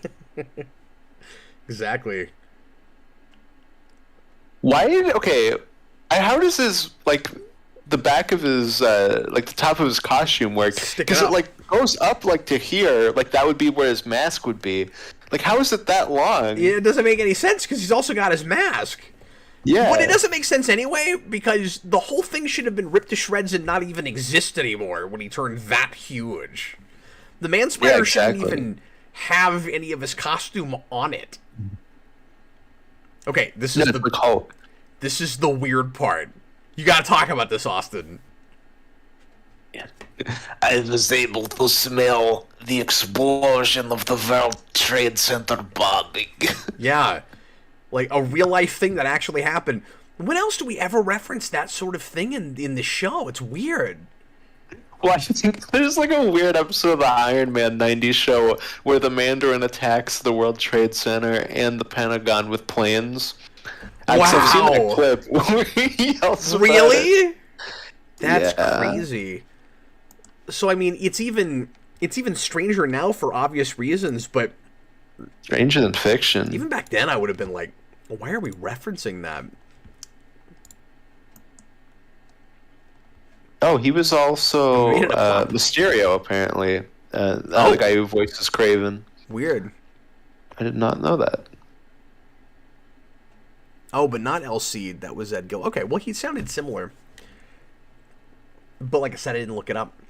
Okay, well, hopefully everybody can still hear us okay. If not, see us well. I think we're still having some connection issues. This has been happening lately when I've been doing commentaries, and I think it's a bandwidth issue with just too much going on at once, but I didn't have a problem with it for like a year and a half, and just suddenly in the last few weeks it's been an issue, and I fixed my I've got a like satellite booster thing that was offline for a while, and I fixed that, and it's still happening. So I don't know what's causing it, but I'll keep looking into it. Anyway, so we'll be an audio thing for a while, but at least you can still hear us, hopefully. Stupid technology. Yeah, just having all kinds of issues lately. I want to say it sucks because it makes us look unprofessional, but like we were anything like that before. Okay, so episode 4 of this arc, episode 9 of the season, it's Blade the Vampire Hunter. Before Buffy was a thing, or at least before it was a TV show. Mm-hmm. Well, Blade did pre-exist that. No, I know, but just calling it Blade the Vampire Hunter. If Buffy had come out already, because, you know, that was a super popular show and had that subtitle, it would have either not been called that to avoid it, or would have been called that to capitalize on it. So it could have just been the same. Okay, timestamp 0. Everybody get ready to press play. Just about to do it. Here we go. Everybody, please press play right now. On Speaking Spider-Man. of, World Trade Center stuff, since we're talking about that, and Yeah. Gilbert Gottfried just died. Have you seen the clip on Norm's podcast where you know the part where they do like the jokes on the blue cards? Yeah. Where Gilbert Gottfried gets the 9/11 joke. No, I haven't seen that clip. Oh, it's fantastic. I mean, I knew he made 9/11 jokes, but I haven't seen that clip. Yeah, well, yeah, it's like one of like Norm's jokes that he writes on the card that Gilbert has to read. Yeah. You know, I'm going to take back what I said earlier, because they show news footage of Morbius on the ledge when, like, it can only be Spider-Man, and it's clearly not... Yeah. No, nothing of that He's makes not even... sense. He's it's really clearly funny. not wearing a mask. Like, it's really silly.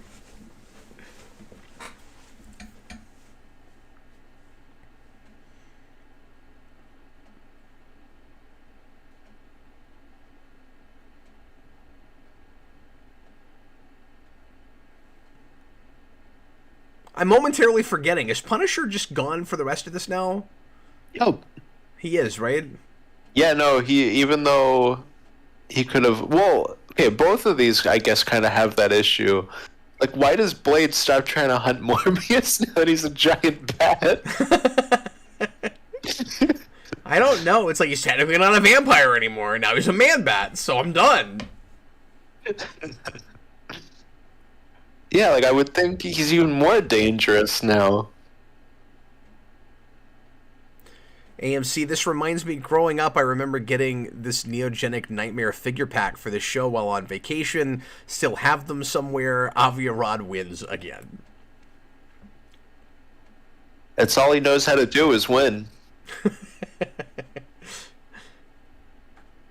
He produced the Bratz movie. He's one of the luckiest people. He's got that kind of failing upward thing going on. And Hey, succeeding Kev, upward, too. Like... Cap, who's the samurai on the bike? I'm not sure why you're saying that. When Spider-Man first sees Blade here, he goes, "What? Who's the samurai on this bike?" I forgot about that line. My big question with Blade is why he has a lightsaber. What jagged green lightsaber? Yeah. It's so very 90s. bizarre. It's so cool. So we get one or two instances of my favorite music cue in in the show, in this art. Hold on. I've pulled something in my leg here. Hang on. That feels really funky. Okay, I think I'm good now. Thought I was gonna have to get up for a minute. But I had this thought. You know how people like to take the failing music cue from Price is Right and put it in everything. Like I want to take the cue from this show and put it when people fail in Price is Right. So like a lady doesn't get the car and it goes da da da da da da.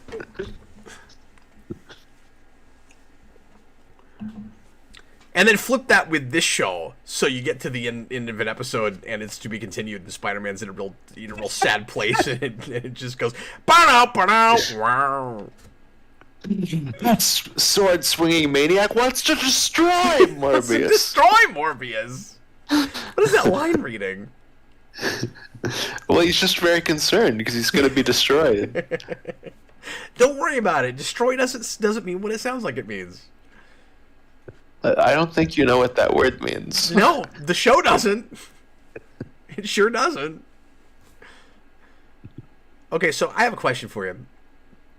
There are a couple of things with Spider-Man's powers that are a bit of a stretch, like the spider sense. Like that can't be exactly how spiders sense danger, Well, especially because that's based off flies. I can the spider sense. That's a good point too. But like, I can tell that somebody has the intent to do harm. Like, it's almost telepathy before it's anything. But yeah, that's very Stan Lee. Stretch. Stan Lee does some weird stuff with the spider sense in the first few issues of Spider-Man. But I just mentioned that to get to a larger point, which is it's even more bizarre that Morbius gets bat powers, and that lets him float freely like Superman without wings. Man, Stan Lee would hate that. Right, because there's no clear means of propulsion. Exactly. He says that. Oh, this is the shot where it's the 3D animation and Morbius pops up.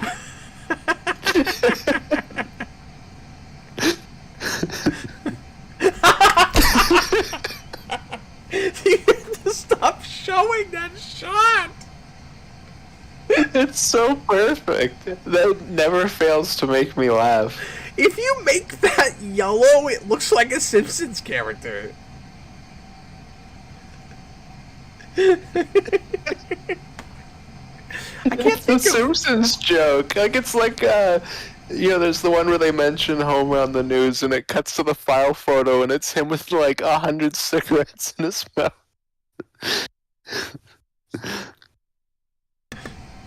Like, you give him the right hair, and he looks like Sideshow Bob or something. He's Sideshow Morbius.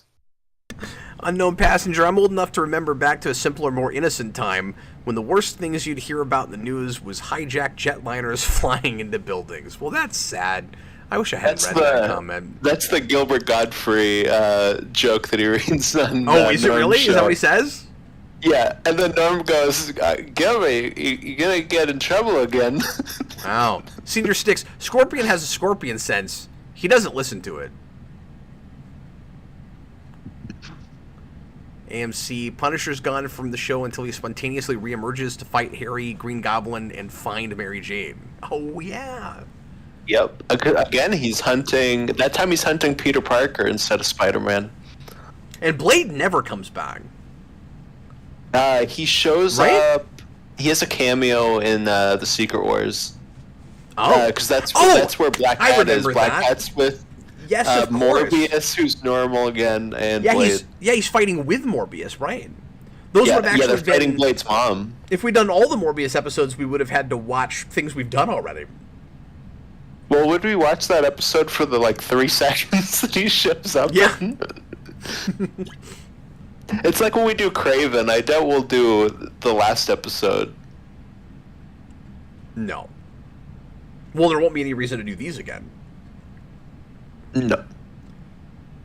It's the freaking spider! Okay, but you guys, are you sure it's Let's Spider-Man? throw Prometheus Max at him. Because there's... Because there's other people that you think are Spider-Man that aren't Spider-Man. Yeah, this guy is in a leather jacket and, deathly pale. How do you know he's Spider-Man? It's actually kind of shocking that there was news about the spider monster creature. They weren't just like, hey, it's Spider-Man! He looks exactly like he always does! He's even got bits of Spider-Man's costume.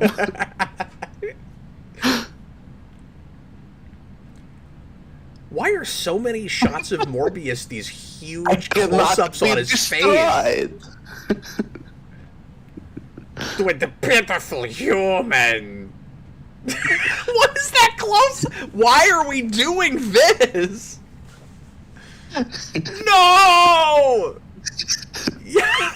Okay, Yes! I want to make an edit where we just go back and forth, where Spider-Man goes, no! And then he goes, yes! Just over and over again?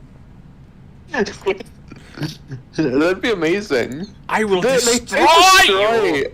16,000 times in this episode already. Plasma. Oh, we haven't said Felicia one time yet. Felicia. Felicia. He's gonna do it a lot more later, but he's done it some already. Oh man, that thing landed on his hand. Yeah, some immortal, awesome, badass you are, Morbius. A spotlight fell in your hand and you got stuck. He almost died because of that. Yeah. He almost died by breathing in garlic. Yeah, why would he be susceptible to garlic? Because he's a vampire. Don't question it. Okay. We don't know actually if it would have affected him. I want to assume that he's just a totally different kind of vampire, but I actually don't know for sure. This is one of my biggest pet peeves with Spider-Man stuff. Just shoot another freaking web. Yeah. And then you just try. He's got plenty of time. Yeah, he's got tons of time. And if you want this to happen, all you have to do is go, he's out, which is convenient, but it's at least an explanation. Don't touch him, he's got the corona. Hey, they reused that shot of the cop from the first episode we did tonight. Did he just say... Wow, what is Bruce Timm doing in this episode?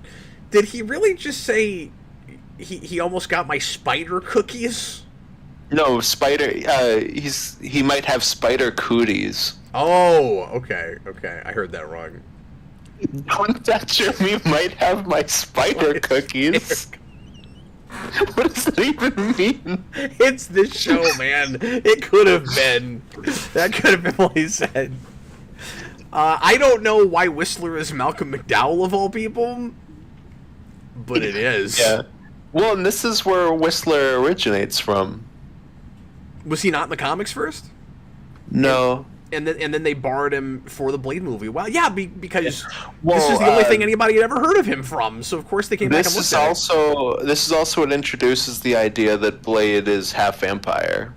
That wasn't in the comics. Yeah. I know I've mentioned this before, but one of my favorite things about Blade is that when you go to the Marvel Encyclopedia, and it might have changed now in more recent editions. Mine are all older, but the older editions of that say the required reading for Blade is the movie adaptation comics. It's great.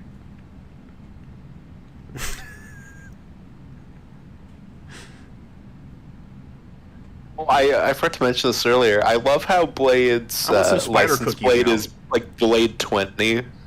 Sorry, what? I love that Blade's license plate is like Blade 20. Why 20? I don't. Yeah, like why is he so vain? He had to have his own name on his license plate. What's significant about that number? Well, there's 19 other Blades.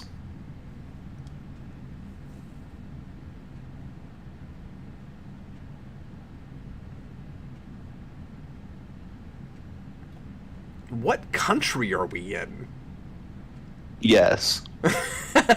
Well, it also said New Orleans, so I would think that they're in New Orleans. Oh. Is that New Orleans? Oh, this is the part where you're going to see Peter Parker. Okay, so it's supposed to be the French Quarter. No, I'm getting it now. Yeah, so watch this where the teenagers come to beat up Blade. Because the one in the background is Peter Parker. He's just right there in the background. It's Peter Parker. He bullied Blade as a child. He's got a different face model, slightly, but he's wearing that shirt. Oh my god, that's great.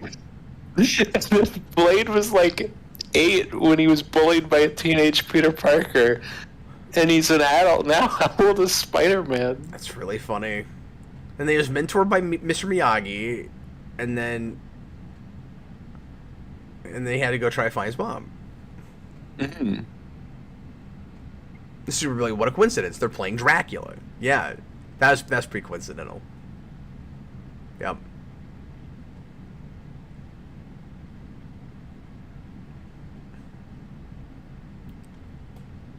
Why are we not talking about the possible difference between how Morbius became a vampire versus other I just like they seem like mystical creatures, but Morbius is not. It's weird.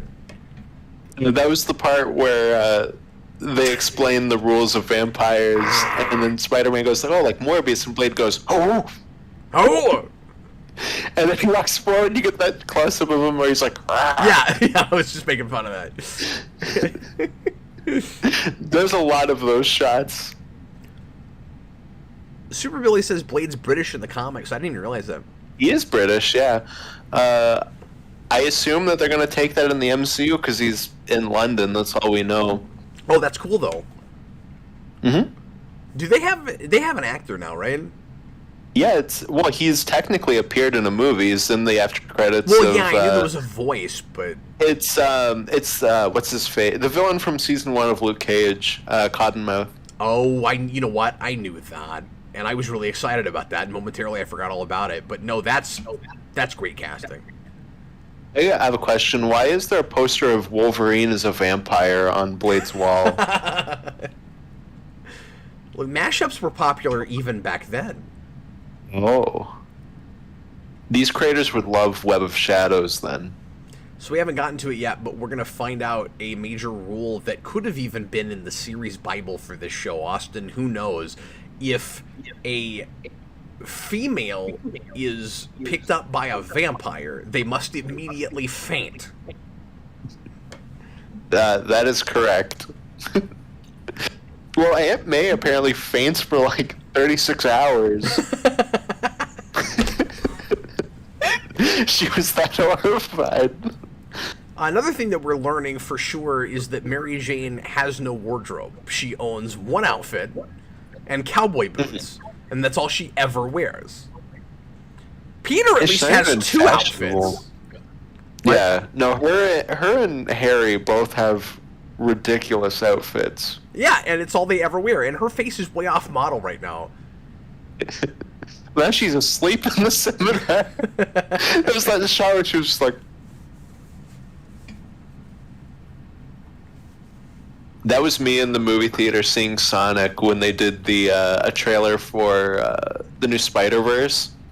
Yeah. I just sat in the theater like...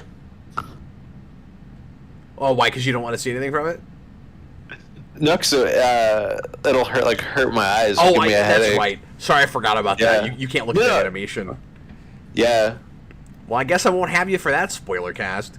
So we also got Austin tonight, who went and paid at the theater to close his eyes and listen to the film. Yeah, I was really hoping somebody would walk by and think I was asleep before the movie started. I'm going to have to go with Austin to explain what's happening on the screen. Oh, hey, 2099 just showed up. Oh, that's cool. Does he look good? Yeah, he looks good. Okay, all right, sweet. Well, I was like, yeah, I'm going to go see Sonic 2. And then I sat down and I was like, whoa, these trailers are boring me.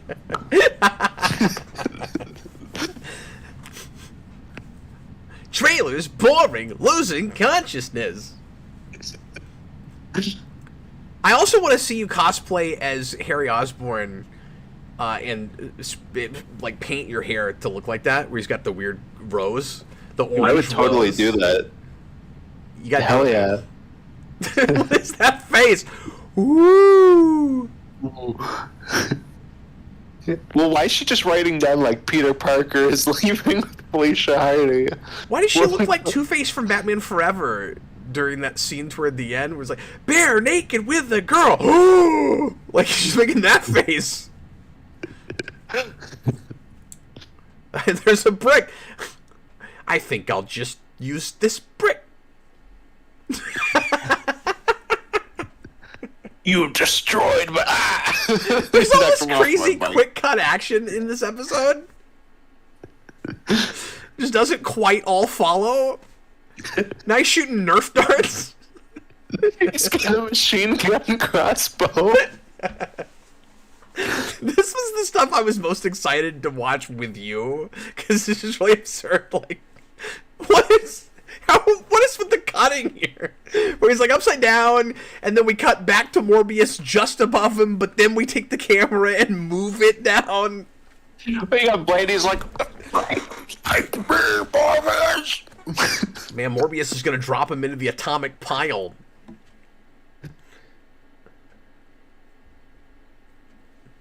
Spider-Man just happens to be here. Buzzes him, yeah, but that's Aunt May. Yes, but it's not just Aunt May, because you're also going to see Mary Jane faint later, too. If that's what we're talking about. Wasn't it Felicia? And that's or within... does Mary Jane do it? No, Mary Jane does it. Or is it Felicia that does it? Maybe it is Felicia that does it. Well, because he kidnaps Felicia, because that's his love. No, that's true, yeah. I don't know why I was thinking it was Mary Jane, but I think you're right. Then it gets even weirder than that she's gonna be like a tough vigilante later. I love how Blade dives at him so hard that he falls I don't know off if I buy the that she has roof. that character evolution that quickly, but maybe. I mean, we do an okay job of actually letting characters like evolve and grow to some degree in the show. It's not always the most sophisticated, of course, and it's not anything like as smart as Semper thinks it is, but like it was. I meant to say this earlier. It was nice to get to see Craven come back and just be a good guy for a bit. Like, Yeah. Well, he's a good guy for the rest of it. yeah, Because the next time he shows up, you think he's the bad guy, but it's actually Calypso. They like reverse their roles from his first episode. I forgot about that. Do they give her crazy superpowers? Yeah, she's like a crazy, like wild woman. Okay, so it's exactly what we do with Langstrom's wife Yep. with Man-Bat, No, isn't it? it's exactly like that. Yeah. I forgot about that. Which is so weird because we have that character in this show with Lizard. Like, we have Lizard, who's like Man-Bat, and then we have Morbius, who's like Man-Bat. And then we have Craven, whose wife is like Man-Bat. Yeah, and then you have Two-Face just straight up show up in this show. Yeah. Yeah, who's voiced by the guy from, the scientist guy from Ninja Turtles 2. Oh, okay. And Gorkon in Star Trek 6. And I love that actor. I can never think of his name. Anyway, we're going in now to the final episode for this evening.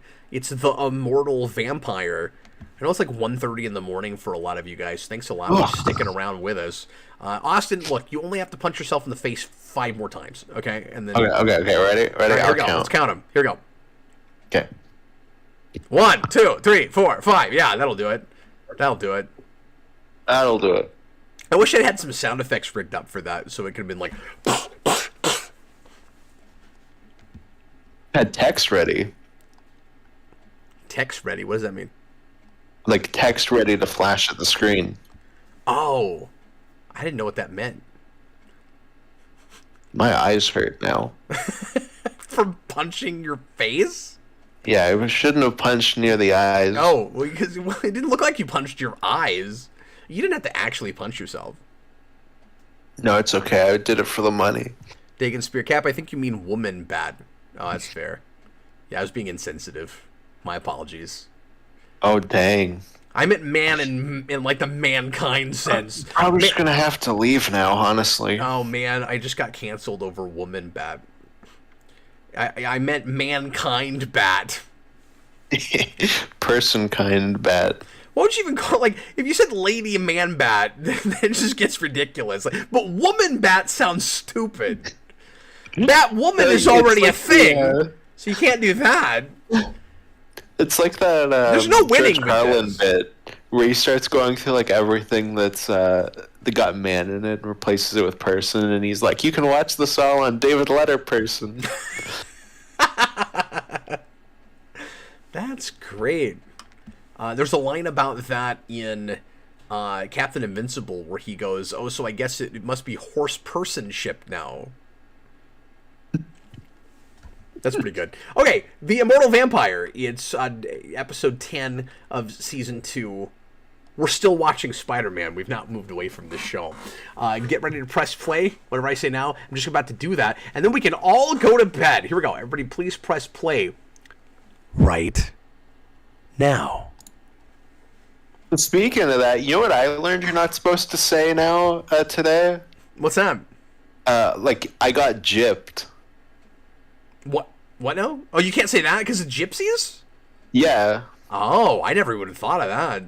Yeah, no, apparently you're not allowed to Is say that even the anymore. etymology of that, or does it just sound too close to gypsy? No, apparently that does come from gypsy. Oh, okay. Apparently it's a racial slur. My one grandmother was telling me she did a seminar at a school. Because of the and she was stereotype and like- stuff, but I never would have thought of that.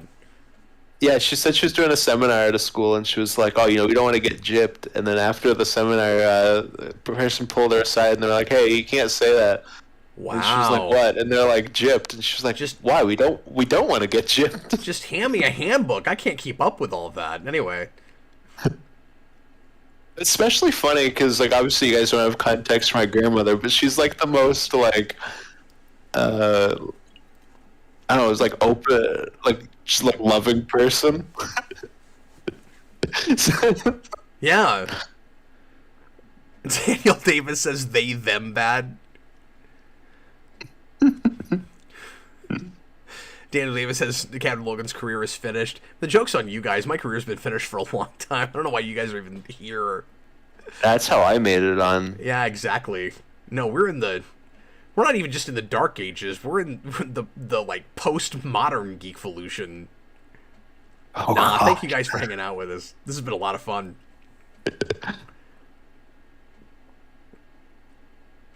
This intro makes me want to watch the Insidious 6 episodes. Yeah. You know, eventually we're going to end up having done every episode of this show in commentary form, and then we should put out when their movies come out. You know what we should do? When the Sinister Six We'll movie do a Madam happens, Web one. We'll go back to Madam What? Web episodes. Except that would be Just do, like, silly the whole because show? that would be silly though because those are mostly just sort of cameo type things. Like she doesn't actually show up and hang out for any amount of time. Well, you know what episode we'd have to do? She just shows up. The one with that little girl. Behold. Oh, we You would have to must- do that one. You must learn to trust others. What does that mean? It's like every episode with Madam Web. Spider-Man, he's a real dense What guy, was that guy. What was that like arcade motorcycle POV? I love that line though. When What, all Blade's right, like, then don't how do you follow me?" know that? And he goes, fine, don't follow me. And he just leaves. That's good. Some of Spider-Man's better quips are in these episodes, I noticed, too. Where he says some legitimately pretty good Spider-Man bantery lines. I like that trucker. Josh, $5 super chat. If Peter Parker existed in real life, would you be friends with him? Well, sure. He's a likable guy. Not if he beat up Blade when he was a kid. Hey, look, it wasn't him, okay? That's a very popular shirt. Well, it's already funny because my siblings and I have like Who's a that running face? joke that Spider-Man in this show is really racist. Oh. Because there's the Prowler episode. There's a part where he's looking for houses with Mary Jane, and he looks across the street and there's like a black guy and he's like, "Well, I don't know, Mary Jane. This neighborhood looks dangerous." It's like, whoa, Oh my god, I didn't remember that. Does he say anything that seems vaguely racist to Blade? well, he bullied him as a child. It probably wasn't because of him! race. It was a guy in the same shirt! It didn't even look like his face! Stop it! Blade looked dangerous. Okay, No, but but no, we have this running joke with that where Blade it's like does we look watched Civil dangerous. War. We watched Civil War and it was like we're he's like carrying mimicking weapons Spider-Man. and trying to kill vampires. He does look dangerous. It's the You know, idea. Spider-Man in Civil War, he's like, oh, like it was really cool to be, teaming up with Iron Man. There's so many cool characters, but that Black Panther guy on my team, I don't know, he was very dangerous. Wait, was that her police-issued gun? That, like, really futuristic laser-looking gun? Yes. Austin, I don't know why she doesn't just shoot webs. Like, oh. What was this, a Sony movie? You had like a woman falling and then they were caught. Oh. Maybe this is where they got it from. Yeah. We're seeing the origins of everything they've ever done. It's that been in, gun like, the is last insane. 4 films in a row. The like Gwen Stacy shot. How does it even fit in her pockets or anywhere? Like, where did she produce it from? Thin air. That midair kick. My favorite thing with the lady cop, I can't remember her name right now. Do you remember her name? Renee Montoya. No, It's it's not Renee Lee Montoya. something. I can't remember. Oh, it's Lee. That's her last name. That's right. So there's this great bit at the end where Lee is like, "Oh, you had to go off and fall in love with a vampire." I'm like, "You've known him for like 3 hours, and you Yeah, and all he kiss. did to you was go. "Argh!" Yeah. Yeah, If that's how you fall in love, you're. he's acting like the lion from Wizard of Oz. Like,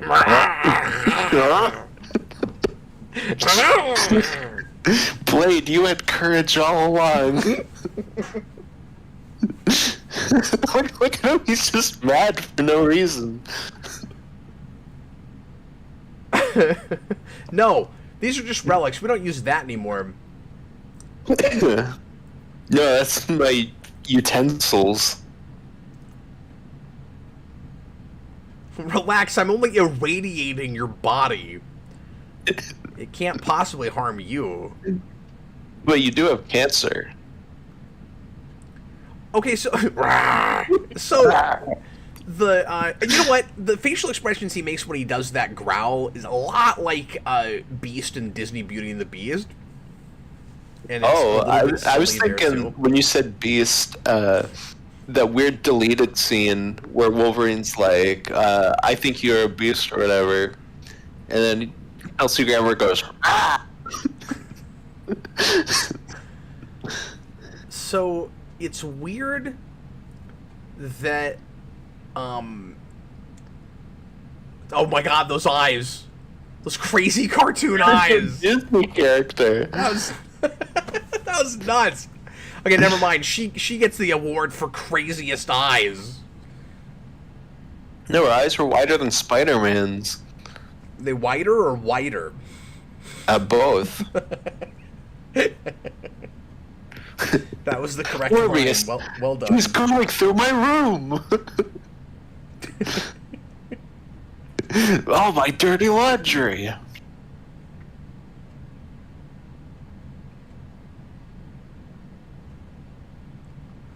So in this scene, I was watching this earlier with Jason, and he goes, "Why is Spider-Man explaining everything that's happening?" He goes, "It's not a comic book." Harry Osborn, why are you putting on an accent in a cop now? That's clearly you.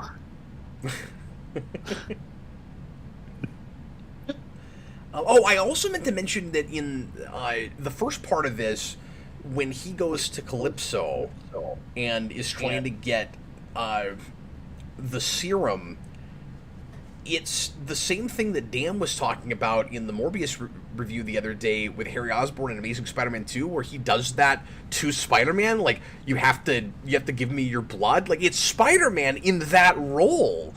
And the same thing happens. Yeah, that's weird. Yeah. The same thing happens with the villain in Morbius.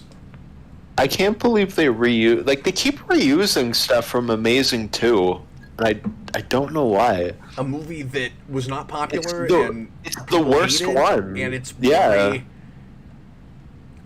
I actually don't think it's the worst one. I think Spider-Man 3 is worse than that movie, and I will live and die by that. But You're wrong. You're wrong, and I know a lot of people don't agree with that, and I don't care. That's how I feel about it. Spider-Man 3 is really bad, but I think it's the best of the bad ones.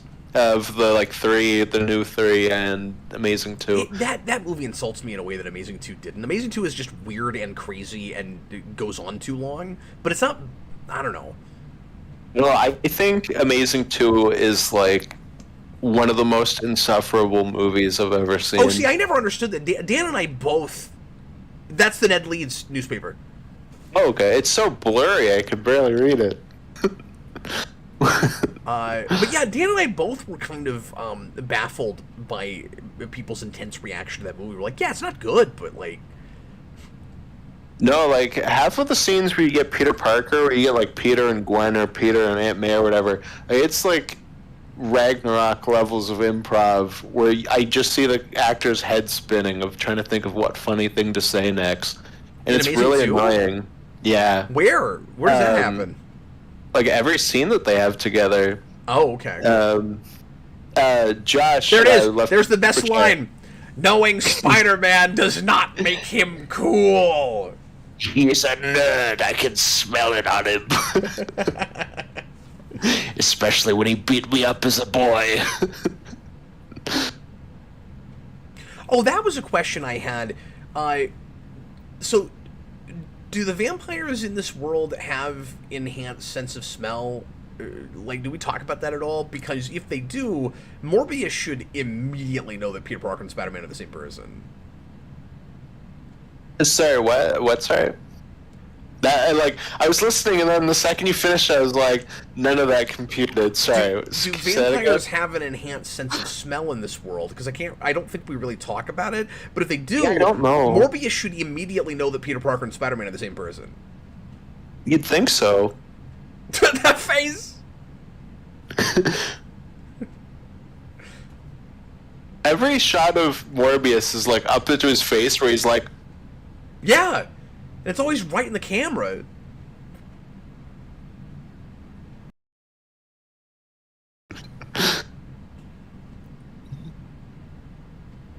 "Oh, come on, Morbius! You should have said you're destroyed." Serious.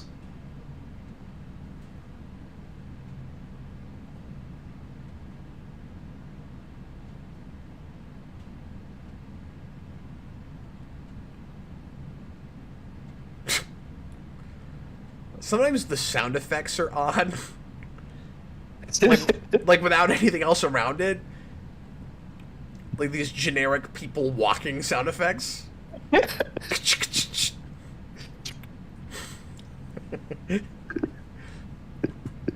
Why do they have like a proton beam thing? Yeah. And why does she walk out just then?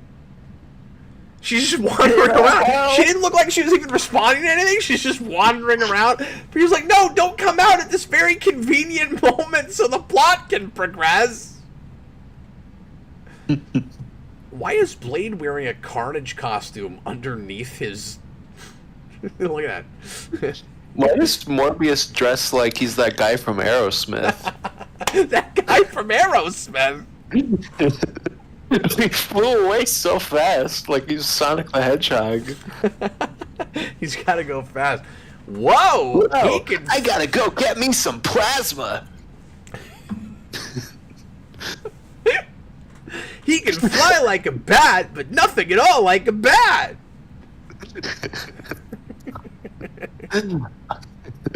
I'm filled with so much desire for plasma. Eggman, I'm coming for that plasma. Gotta suck fast. It's getting weird.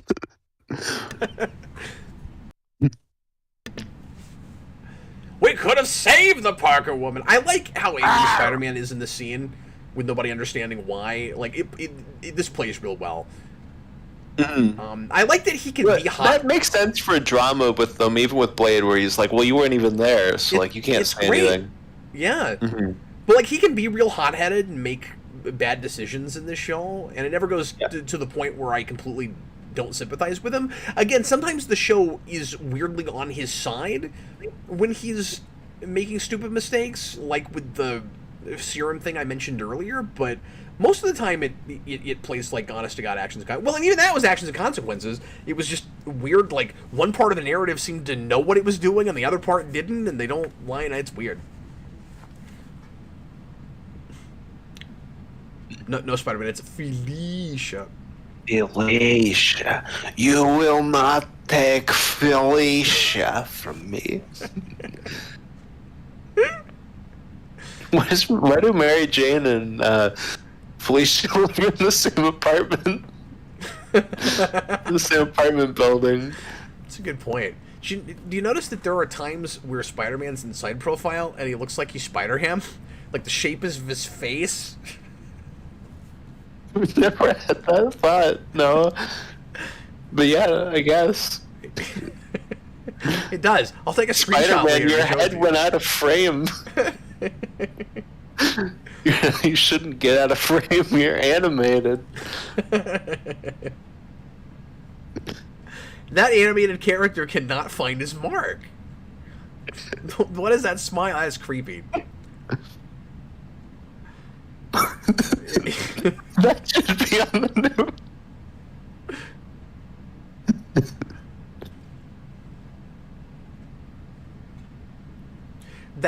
That face he did was exactly like the cover of the NES game Simon's Quest. It's like, That I don't think it's the cover for the game. It's the that Nintendo Power. That's what it you're was. thinking of, right? It's not it's that Nintendo Power cover. Yeah. Yeah, that AVGN episode where he's like, what is he doing? He tries to make his face look like that face. Some nice You know lighting what's effects in that weird? shot, too. Why did Jared Leto like demand for Morbius to be CGI? Did he demand that?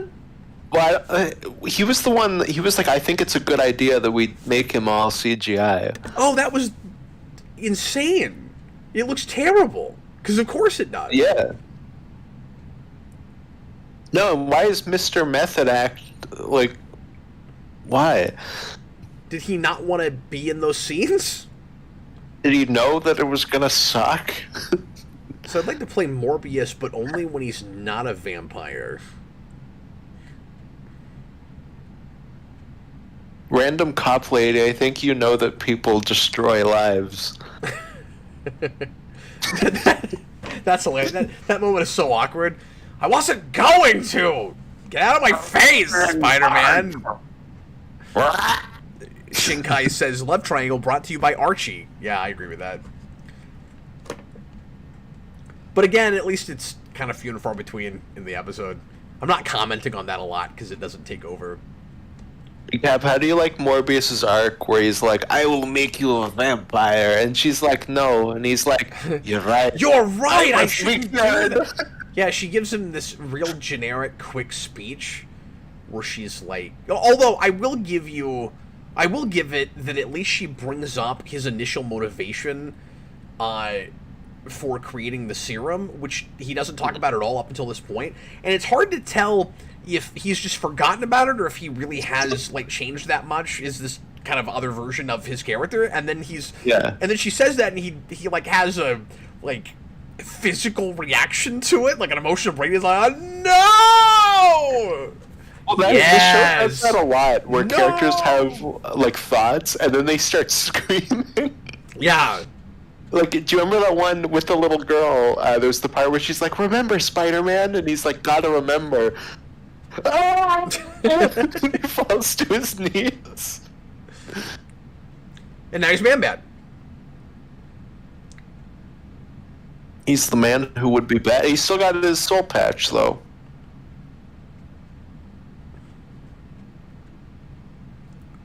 But I like that he does the sacrifice thing, because that's, again, because of his initial motivation for becoming that in the first place.